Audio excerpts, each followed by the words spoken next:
Alright, so if you want to insert image into a cell in Microsoft Excel, here's the video that will show you exactly that. So let's get started. First of all, as you can see, there are lots of image into these cells. So I want to add a geographical photo into this cell. So how you can do that? So for that reason, you need to first select the cell like this.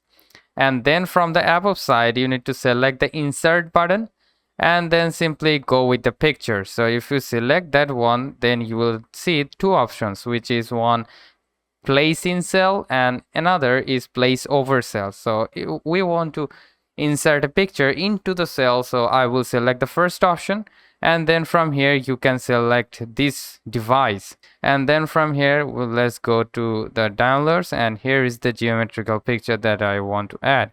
So I will select that and simply tap on insert. So as you can see, we have successfully inserted the picture. So if we just adjust the frame like this, now it's look absolutely fantastic.